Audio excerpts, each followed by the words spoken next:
Um, because of that, I'm going to try to do something very special, and it's one of the bands that I definitely have enjoyed quite a bit. Um, Within the last few years, because I wasn't a huge Iron Maiden fan at the time. I think I knew who they were. I just didn't know their music, I guess. And to me, they definitely have drawn me in because of the bands like Machine Head doing covers of their songs. Which actually, the one song "Hallowed Be Thy Name" is one of those songs that I did not know that it was an Iron Maiden song at the time. Why, I don't know. You would think I would, but I don't. But anyway, so I found that out, and I fell in love with like all kinds of things. That and some other bands too that I didn't know that much about, and they've been around for a long time. Go figure. So if you've never listened to Iron Maiden and you are new to that, or if you're a UK person right now that has had or experienced that love for several years now, um, welcome. Um, to me, it's one of those things that I think it depends on the person. But I knew Bruce Dickinson. I knew of Iron Maiden. I knew he was in Iron Maiden at the time. I always liked the album Balls to Picasso um, when I was growing up. So yeah, I wasn't oblivious to Iron Maiden at all. So I still had some how you say inkling of them being in my life, so to speak. But anyway, so let's get started with the list. I have a list of lists compiled throughout the internet sales, and all kinds of other stuff of some of the top 25 songs from Iron Maiden, and it is not showing up, and I don't know why. So I'm not even sure if I'm live.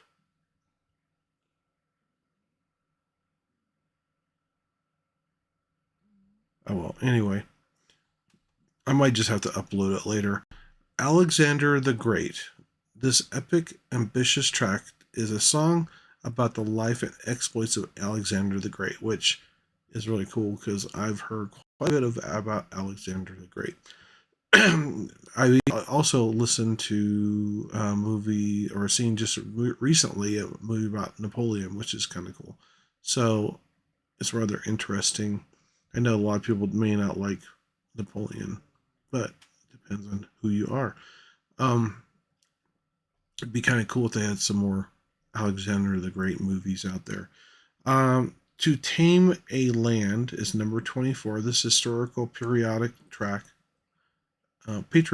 is a song that exploration of the settlement of a new lands. Gotcha.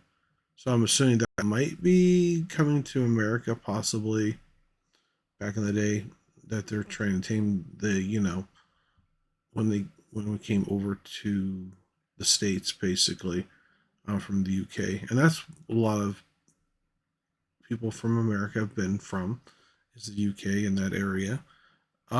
Before things happen, but that's in the past. Number 23 is The Phantom of the Opera, the dramatic theatrical track of is retelling the classic story of the Phantom of the Opera. Now, this one I haven't heard, and I definitely want to check it out because I do love Phantom of the Opera. I definitely liked. I'm trying to think. What is his name? Well, anyway, he was married. Andrew Lloyd Webber. That's it. He is the one I think that directed and got Phantom of the Opera going. Um, and the lead singer at the time that was portraying um, the woman in the Phantom of the Opera was Sarah Brightman, which she is a phenomenal singer. She's not metal, but if you ever get a chance, check it out because she is phenomenally awesome.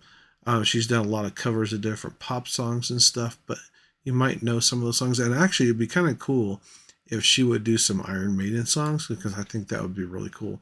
Maybe even sing with Iron Maiden. Go figure, that would be something phenomenal. So you have the symphony, you have Iron Maiden, you have Sarah Brightman, you have the singer from Iron Maiden. Bad, bad a on that one. I can't say it.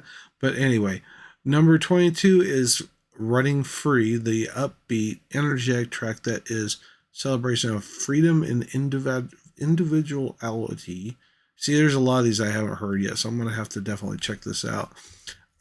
Number 21, The Wicker Man, is an atmospheric progressive track, is a cover of a song of the same name by the folk rock music Cliff Dunn. Okay, I'll have to check that out too.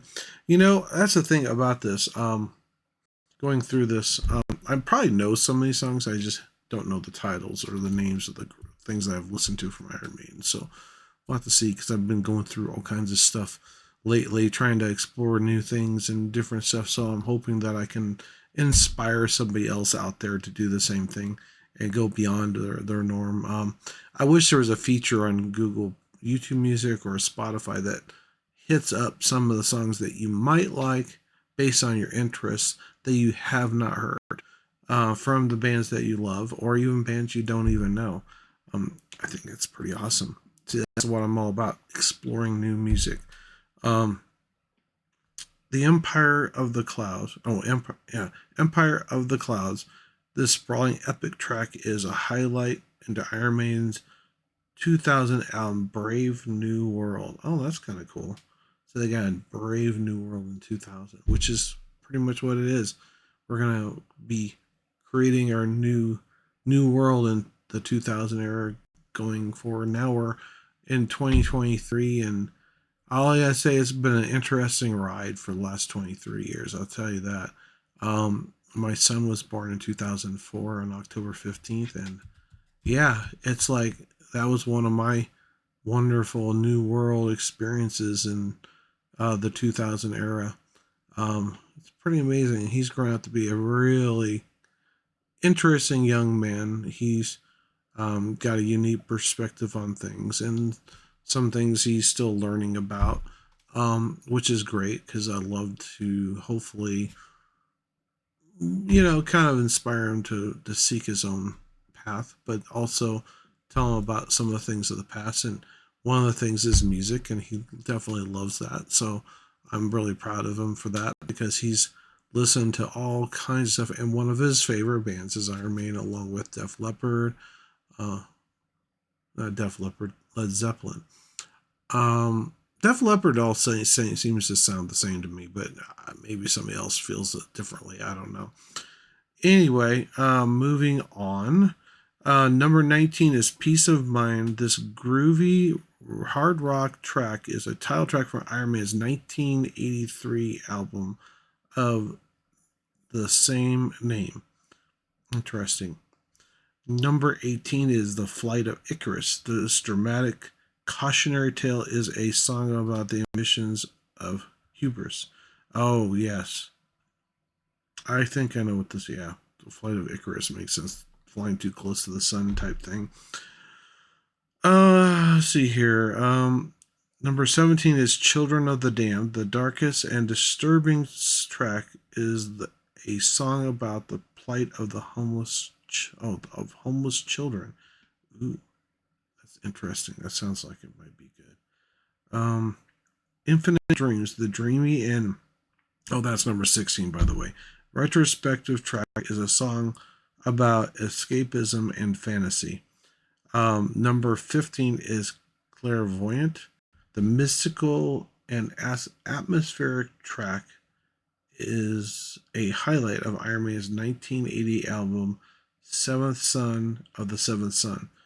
And I've heard the album before, and I definitely would like to listen to that, because I've heard that's a really good album. I might have heard some of the songs off of it already. Number 14 is A Stranger in a Strange Land, which I definitely know this one. It's a melodic and retrospective track, and is a song about alienated and loneliness. That's kind of cool. Number 13 is Wrathchild. This aggressive and angry track is a classic example of Iron Man's early sound. This is a song about teenage Angus and rebellion. Okay. It's kind of cool. Number 12. Can I Play with Madness? Oh, this sounds kind of interesting. On number 11. No, 12, sorry. This upbeat and humorous track is a departure of Iron Man's usual sound, sorry, as a tongue-in-cheek song about the pressures of fame. Interesting. That would be kind of interesting to listen to. Number 11, The Evil That Men Do. This powerful, condemning track is a critic of war and violence. Oh, critique of war and violence. Okay, that's interesting.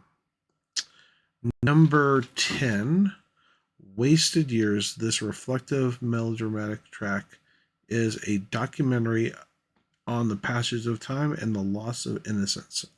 That sounds really cool.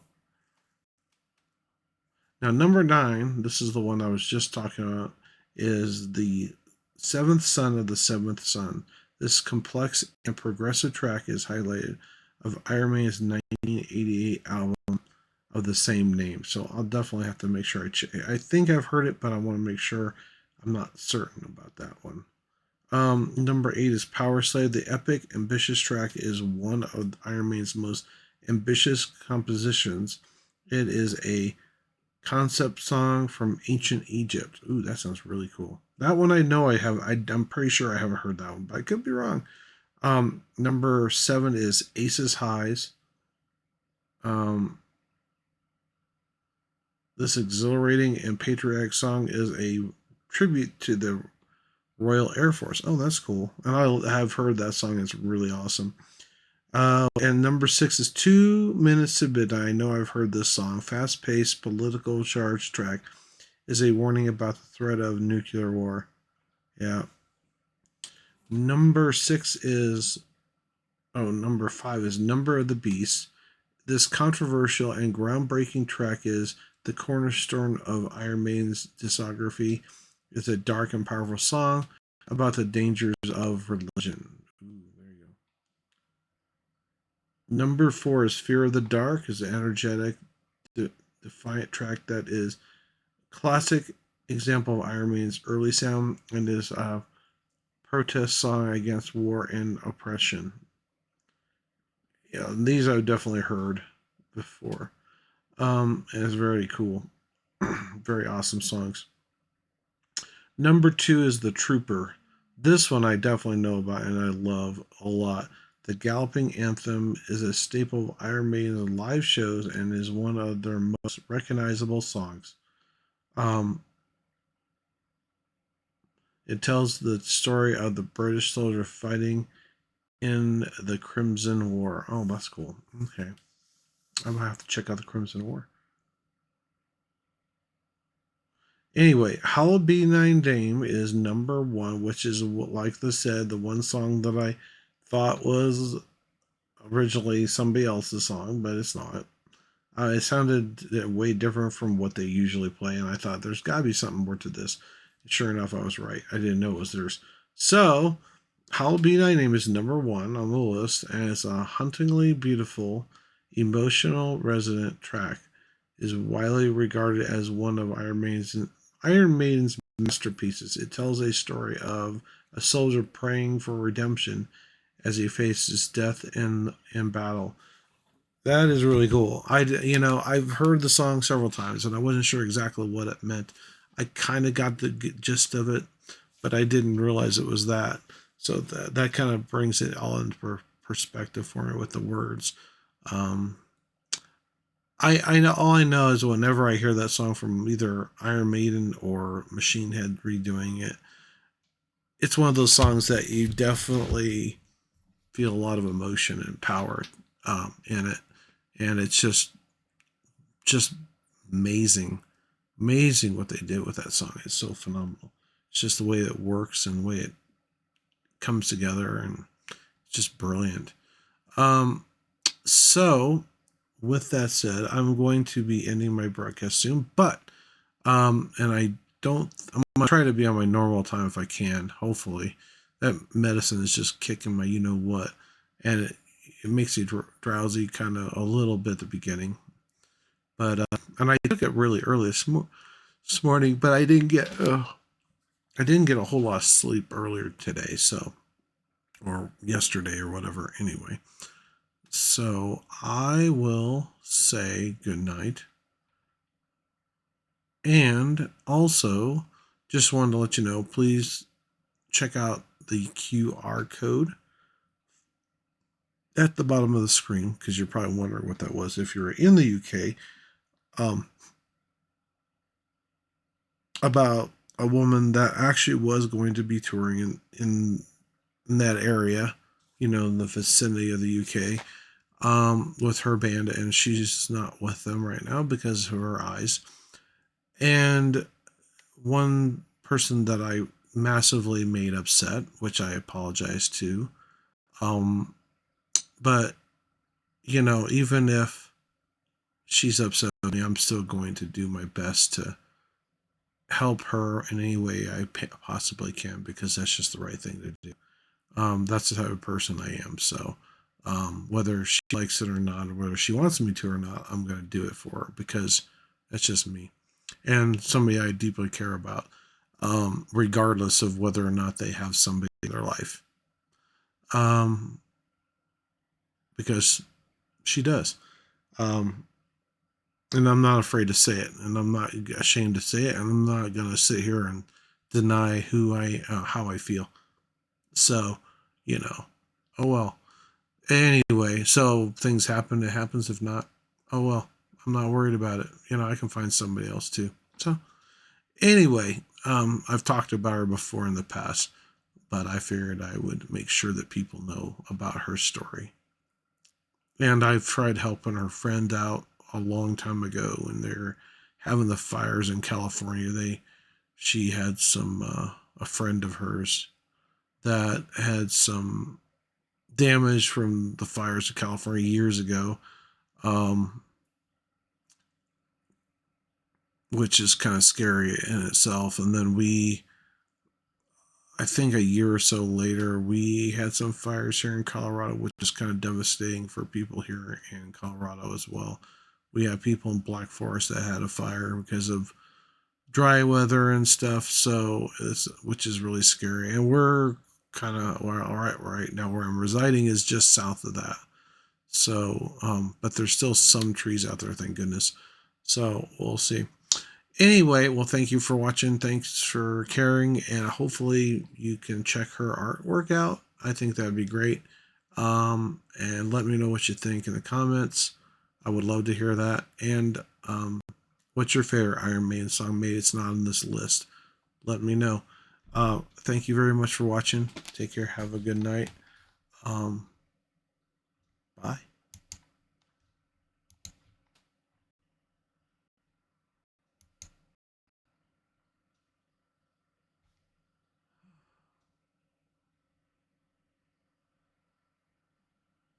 I don't know what's going on with that. See, it's not going live at all. And this is not.